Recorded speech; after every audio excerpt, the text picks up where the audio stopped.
আসসালামু আলাইকুম। দেশের রাজনৈতিক কালচারের কি ন্যূনতম কোনো পরিবর্তন হয়েছে?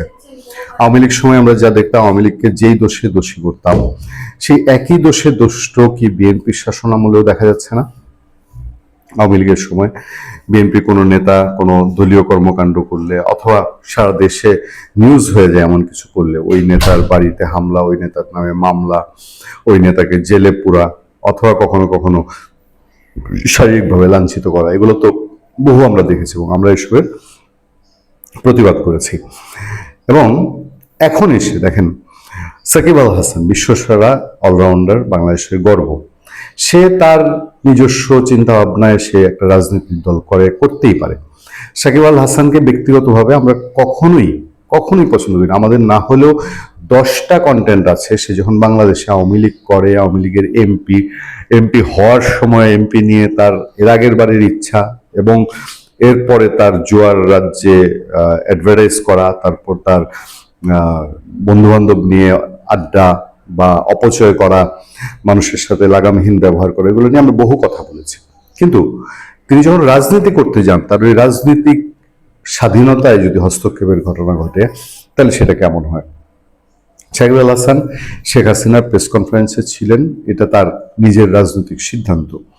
পৃথিবীর যে অনেক দেশেই বিএনপির লোকজন আওয়ামী লীগ শাসনামলে রাজনীতি করেছে, যে যার মতন প্রবাসীরা প্রচন্ড ভূমিকা পালন করেছে বাংলাদেশে সরকার পরিবর্তনের ক্ষেত্রে, এত দূরে থেকেও।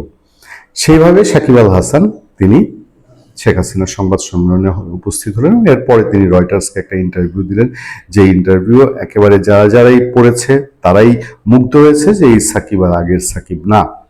কিন্তু তিনি কেন শেখ হাসিনার প্রেস কনফারেন্সে থাকলেন, সেই জন্য তার বাড়িতে পেট্রোল বোমা পড়ল, এটা কে করেছে বোঝার কোনো অপেক্ষা থাকতে হয় না।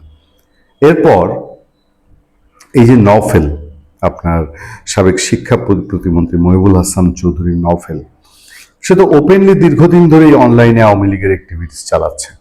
সে আওয়ামী লীগের এমপি, মন্ত্রী ছিল, এমপি ছিল, আওয়ামী লীগ নেতা।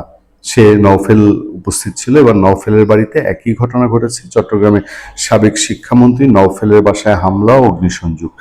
চট্টগ্রামে কার্যক্রম নিষিদ্ধ আওয়ামী লীগ নেতা ও সাবেক শিক্ষামন্ত্রী মহিবুল হাসান চৌধুরী নওফেলের বাসভবনে হামলা ও অগ্নিসংযোগের ঘটনা ঘটেছে বৃহস্পতিবার দিবাগত রাত 2টার দিকে নগরের 2 নম্বর গেট এলাকার চশমা হিলে অবস্থিত বাসভবনে হামলা চালিয়ে ভাঙচুরের পাশাপাশি আগুন ধরিয়ে দেওয়া হয় বলে জানা গেছে। বাসভবনটি চট্টগ্রাম সিটি প্রয়াত সাবেক মেয়র এবিএম মহিউদ্দিন চৌধুরীর পারিবারিক বাড়ি। সংবাদ সংগ্রহের কারণে ওই বাড়িতে আমাদেরকে একসময় যাওয়া হয়েছে। বিশেষ করে এবিএম মহিউদ্দিন চৌধুরী তার শেষ নির্বাচনে, সেখানে যেটাই তিনি পরাজিত হয়েছিলেন মঞ্জুরের কাছে, সেই নির্বাচনে আমরা সেখানে কাভার করতে গিয়েছিলাম, দেখেছি, সেই বাড়িতে যাওয়ার সুযোগ হয়েছে। সেই বাড়িটিতে আবার এই অগ্নিসংযোগ এবং সেখানে এই হামলার ঘটনা ঘটলো। কে করেছে যদি সহজ প্রশ্ন করেন, উত্তর সবার কাছে সহজ উত্তর রয়ে গেছে। খবর পেয়ে ফায়ার সার্ভিস ও পুলিশ ঘটনাস্থলে পৌঁছে আগুন নিয়ন্ত্রণে আনে। হামলায় কি পরিমাণ ক্ষয়ক্ষতি হয়েছে তা জানা যায়নি। ঘটনার পর এলাকায় অতিরিক্ত পুলিশ মোতায়েন করা হয়েছে। পাঁচতাইশ থানার ভারপ্রাপ্ত কর্মকর্তা ওসি মোহাম্মদ জাহিদুল ইসলাম তিনি বলছেন, রাত 2টার দিকে হামলা অগ্নিসংযোগের খবর পেয়ে পুলিশ ঘটনাস্থলে যায়। ঘটনাটি তদন্ত করা হচ্ছে, কারা জড়িত তার শনাক্তের চেষ্টা চলছে, আইনগত ব্যবস্থা নেওয়া হবে। ওসি আরও জানান, 7জন দুর্বৃত্ত এসে আগুন ধরানোর চেষ্টা করে, পরে পাইপলাইনে আগুন ধরে, পরে স্থানীয় লোকজন এগিয়ে এলে তারা পালিয়ে যায়। এই হামলায় কেউ হতাহত হয়েছে কিনা সে বিষয়ে নিশ্চিত কোনো তথ্য জানাতে পারেনি পুলিশ। ঘটনাস্থলে সিসিটিভি ফুটেজ সহ বিভিন্ন আলামত সংগ্রহ করে তদন্ত শুরু করেছে। একটা জিনিস ভালো যে এসব ক্ষেত্রে পুলিশ এখন তদন্তের কথা বলছে। তদন্ত কি হবে না হবে আমরা জানি না, কিন্তু তদন্ত করা হবে যে বলছে পুলিশ, এটাই ভালো। আর স্থানীয় মানুষজন এখন প্রতিবাদে এগিয়ে আসছেন।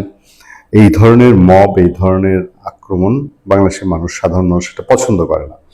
এটা যারা নীতি নির্ধারক তাদেরকে বুঝতে হবে কার সিগন্যালে, কার ইঙ্গিতে এটা দেওয়া হয়েছে। নওফেল সেই দূরে ভারতে বসে আছেন, তার এই আগুন লাগায় তার কি আসে যায়?